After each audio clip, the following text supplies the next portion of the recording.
Well, good evening. I'm delighted to see all of you here tonight. It has been a long road, a long journey to this moment, which I recognize really culminates in the unveiling of a portrait, but I presume that in substantial part the reason that you're here tonight is more than just taking a look at a painting of Tim, but it's hopefully in part to celebrate with us a reflection back on so many years of his life in public service. Tim, as you know, we obviously have family here, and those of you who have worked closely alongside him for so many years, you know that Tim is a person who has dedicated himself in service. He is a person who could have done so many different things with his life, but he chose to take his time and his talents and his gifts and to give back to Minnesota in a way that I think is historic and is completely marvelous. Now,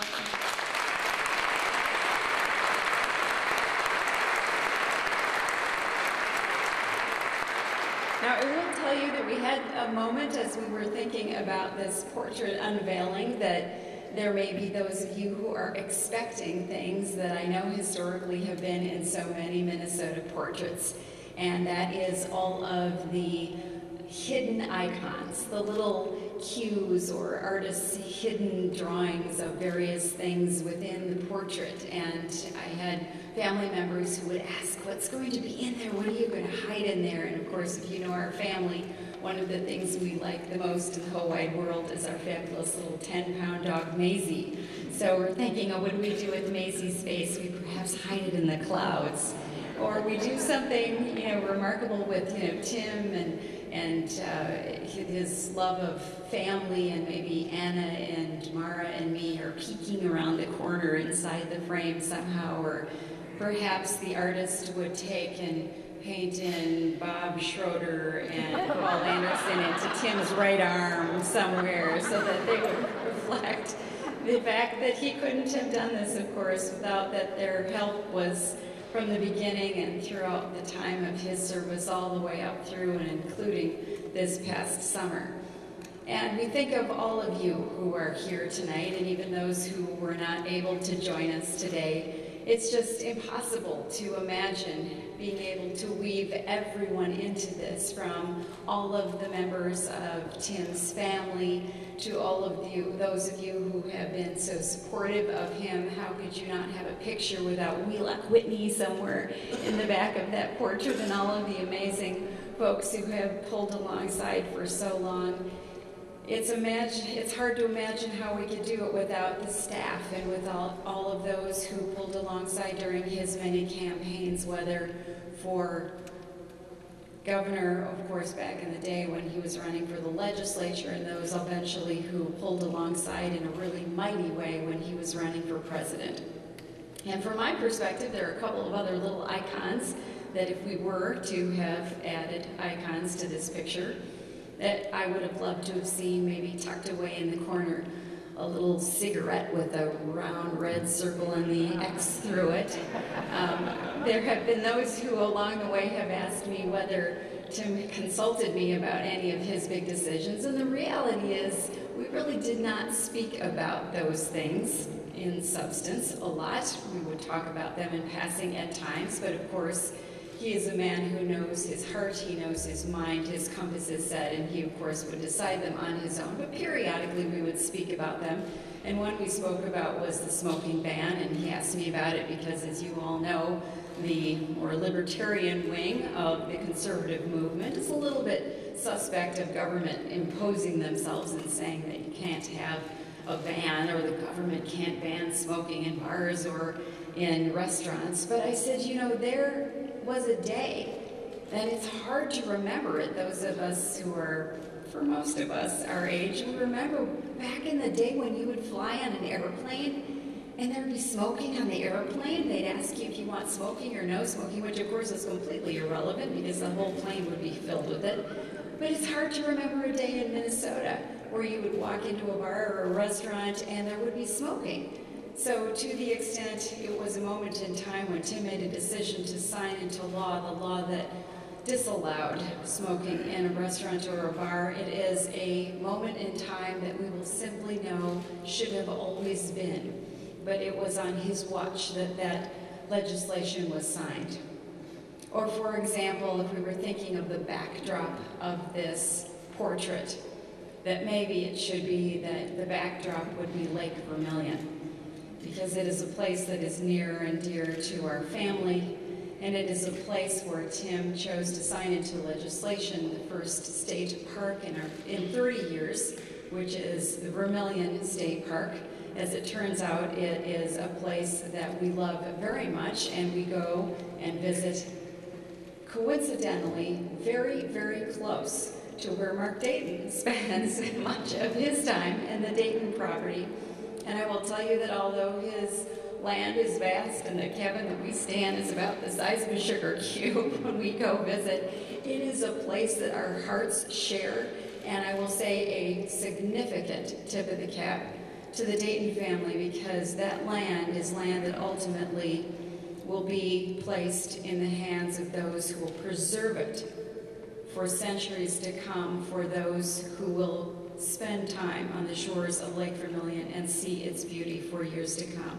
So in signing into law that park at Lake Vermilion, it allows those who either have the resources or do not have the resources to visit the shores of Lake Vermilion to come there long after we have left this place and we have left this planet. So there are so many things that could have been included by way of little icons in the corners of this painting. But we owe a debt of gratitude, a great debt of gratitude, to the artist that we chose to paint this portrait, and it is Rossin. And I will tell you, when we met Rossin, there was a deep connection that we had with him, not only because of his great accomplishments. Rossin is someone who has displayed his works throughout Europe, throughout Asia. He has painted portraits of both President Bush's as we call them, 41 and 43, I believe. He has painted pictures of Andrew Young. He has painted amazing American figures. He has also portrayed historic figures throughout the course of our history: Jackie Onassis, Abraham Lincoln, President Washington. It's been remarkable. His work is simply amazing. But when we chose Rossin and we sat down and we spoke of it and we talked about the little icons that might be there, perhaps even the Bible that would be in the corner, because Tim knows, our family knows more than anything, that he would not have made this journey but for God's grace. But we spoke to Rossin about that, and Rossin was very clear. Rossin said, first of all, you can't have all that stuff in one portrait. That's not going to work. It's not going to be a portrait then of one individual. But if you chose to put that in the portrait, you choose to lose the basic nature of what it is that you are doing. And the basic nature of what you are doing is to paint a portrait of a man who simply placed his life in service and chose to do that which was best for our state and to offer his life as a sacrifice in that regard. And I will say, the final person who it would be nice to place in a corner of the portrait, but who I know is behind every bit of his life and of this moment in time, which is his mother, Ginny, who is not with us today and has not been with us, obviously, since Tim was approximately 16 years old, I believe, when she passed away. And Ginny was not here to see all of Tim's accomplishments, but she knew, as wise women do, great potential in an individual. She knew, as I did when I married my husband, that this is an individual with amazing potential. She never lived to see him graduate from college. She did not live to see him graduate from law school, nor run for city council in Eagan, or run for the state legislature and ultimately become majority leader in our state legislature. She did not live to see him elected governor not just once, but twice. nor did she live to see him run for President of the United States. She would have been proud.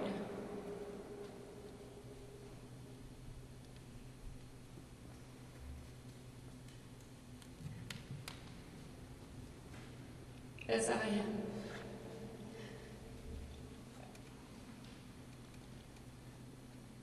Of a man who has exceeded her expectations. He's far exceeded mine. A man who I believe, and have always believed, has the intellect, the wisdom, the courage, the insight, the self-discipline to be a remarkable leader for our state, and I believe also for our country. But Tim,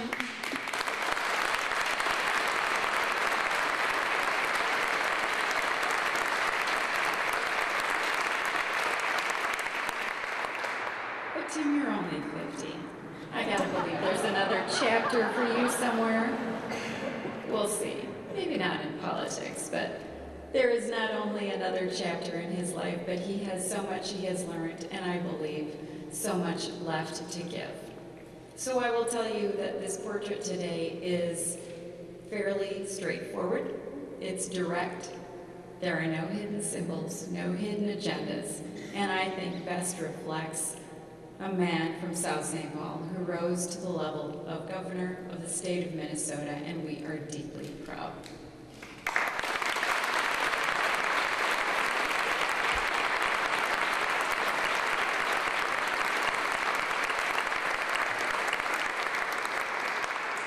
Let me turn now to introduce the artist, and that is Rossin. Rossin, may I ask you to come up, and as you do that, I will just tell you a bit about him. Rossin is an amazing individual. He is Bulgarian originally, but he is now a U.S. citizen. As I indicated, he has painted amazing works that have been displayed all over the world. He has painted former U.S. presidents. His portraits are remarkable. As we did our homework and searched carefully throughout the United States for a proper artist to paint Tim's picture, I cannot tell you how proud we are to have Rossin as our artist. So Rossin, may I welcome you to the podium, please. Thank you for coming tonight.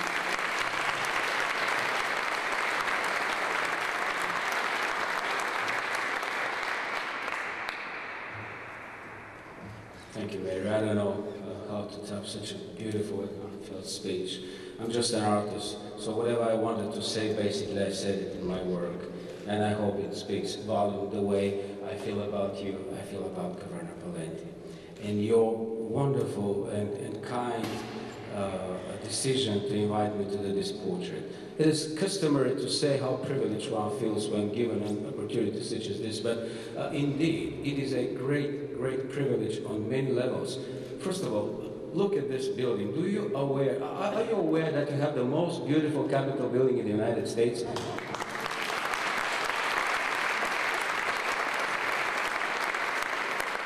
There is a reason why arguably the most beautiful city in the world, Paris, has dedicated its most beautiful building, the Palace of Louvre, for painting.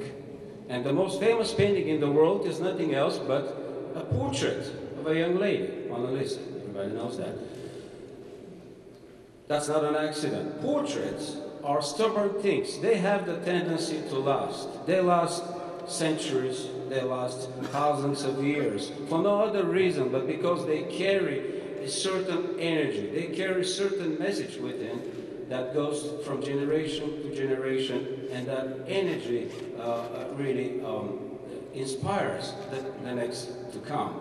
It really makes them think who we are, where we're going, what have been done before.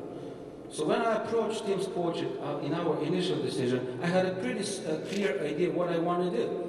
I want to meet the person. I want to have him present in a way, in the most direct, most honest and wonderful way, the way he is, the way we spoke on the phone from the first time, the way we met several times here and down in Atlanta. I'll be brief. I want you to see the portrait and judge by yourself, but I want to say one thing. Governor Pawlenty, it was an honor to do your portrait, sir. Tim, it is a blessing to have you as a friend. Thank you.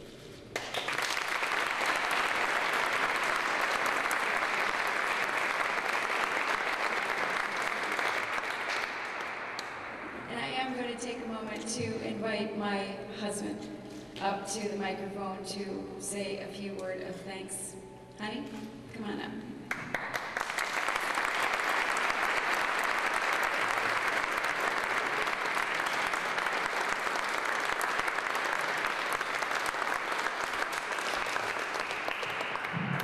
Well, good evening, and thank you for taking some of your precious time to be with us this evening for this commemorative occasion of unveiling the portrait. I'm grateful to each and every one of you in this room. You are friends and supporters, people who served in my administration, staff members, colleagues, and others that I met along the way. And I know that your presence here tonight represents a symbolic additional measure of support to my efforts and to what I tried to do in running for and serving as governor of the state of Minnesota. Governor Dayton, it's a high honor to have you here tonight. I know a little bit about the demands on the schedule of the state's governor, and for you to take your evening, sir, to be here this evening, to be part of this unveiling is really a gracious act on your part. I appreciate it. Let's give Governor Dayton a round of applause for his presence here tonight.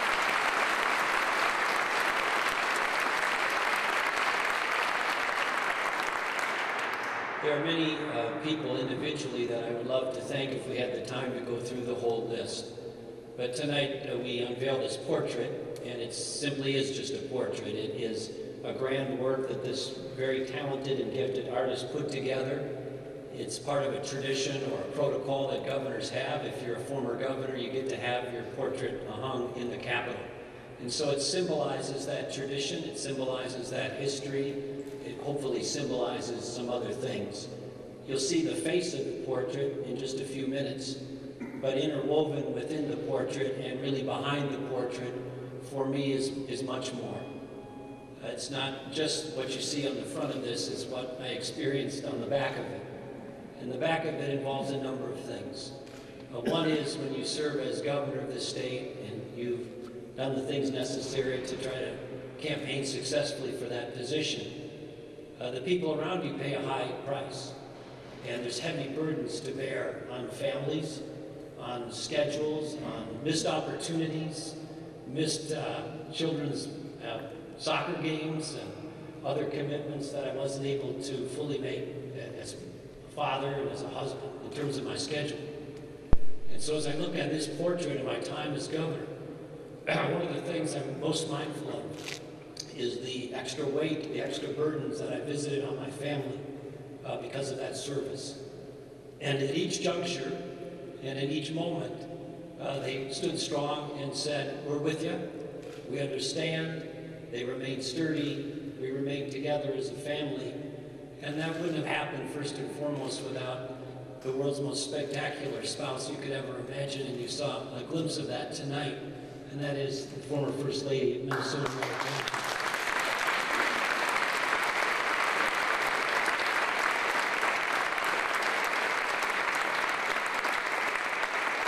I want to put it as simply and as bluntly as I can. I wouldn't be in this portrait. I wouldn't have been governor. I wouldn't have been majority leader.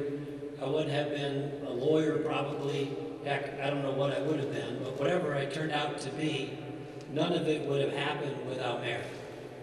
She was the person who stood with me shoulder to shoulder every step of the way as a counselor, encourager, my best friend, the love of my life. She not only gave me encouragement, but she gave me incredible strength and energy and intellectual support at a level and a degree that you just need to know that none of it would have happened without her. I wish the rules would allow her to be in this portrait, and she may not be in it, but she's right interwoven into the portrait with me.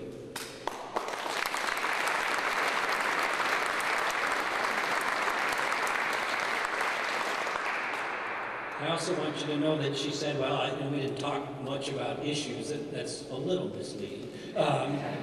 She was, on issues that she cared about, is a very passionate and strong and smart advocate and played a key role as an advisor. And I really appreciate that as well. I also want to say to Anna and Tamara, who are now these beautiful young women, you can imagine what it's like when your dad's governor, and in Mara's case, I think, can't remember how old you were when this started, but 6 years old. And they grew up with their dad as governor and all that implies in terms of troopers and the governor's residence and all the things that come with that, to the good and to the bad. And through it all, they stayed on course. There was a few detours along the way, but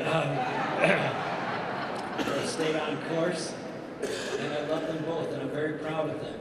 And we tried very hard to keep them mostly out of politics and keep them mostly out of the public square, because we didn't want their life to be defined by my position or by my service, or having a referendum on their life be what did or didn't happen with their dad. And I'm very proud of both of you girls. I love you very much, and I'm thankful for all of the patience and the love and the support and encouragement you gave me through all these years as well. Anna and Mark.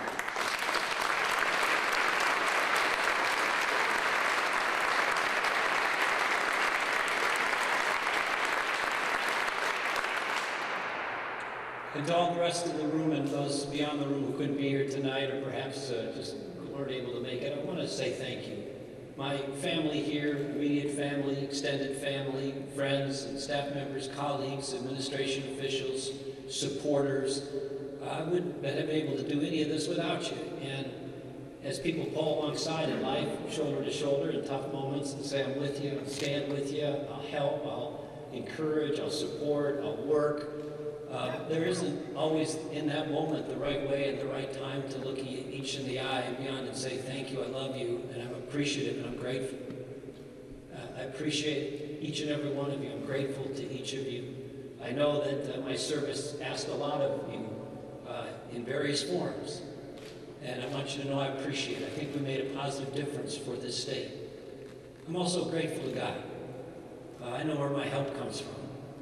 And as hardworking as Mary is, and as wonderful as my children are, and as great as each of you have been, Minnesota has been greatly blessed.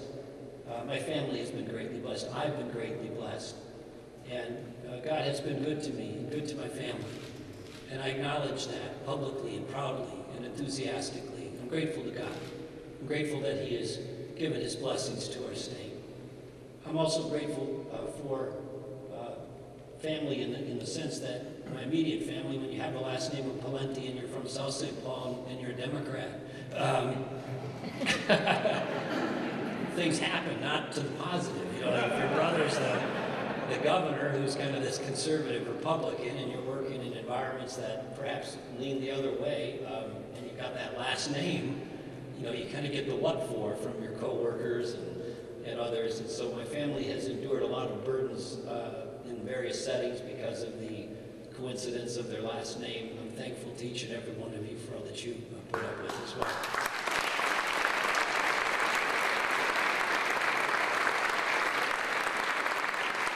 So Rossin, what a great American story. It's been a treat and an honor to work with you, sir. Somebody who came to America, loves America, is patriotic, loves freedom, loves this country, all that it stands for. What a great honor and blessing to work with you and to have you be the artist that produced this portrait. And thank you again.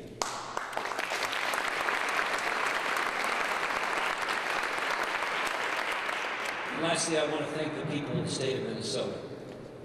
Politicians come and go. In the end, our service is just a snap moment in time. But what endures is the state, in terms of the state being good, not because of its boundaries, not just because of its beautiful geography, not just because of the smart decisions of governors or other political leaders, but because of the goodness of the people here. And the people trust that when they elect somebody, that he or she is going to do the best that they can with the circumstances that they have, with the best judgment that they can bring to bear on the issue or the challenge of the day. And those issues, I don't want to say come and go, but they do fade over time. But what endures is God's blessing on this state and the goodness of the people of Minnesota. This state is a beautiful state. I've had a chance now to travel the country from one end to the other, every corner to the other, and I'm grateful for all of those experiences.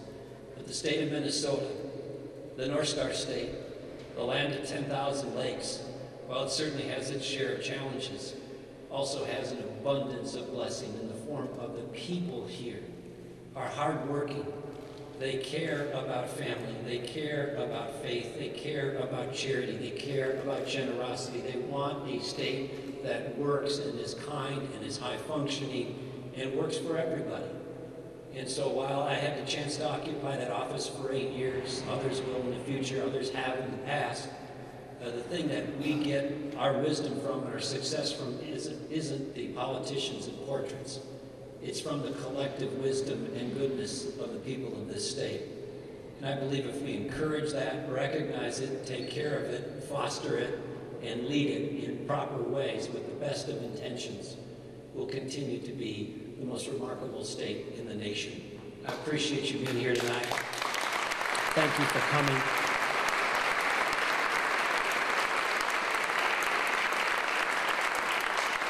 And may God continue to bless the great state of Minnesota. Thank you very much.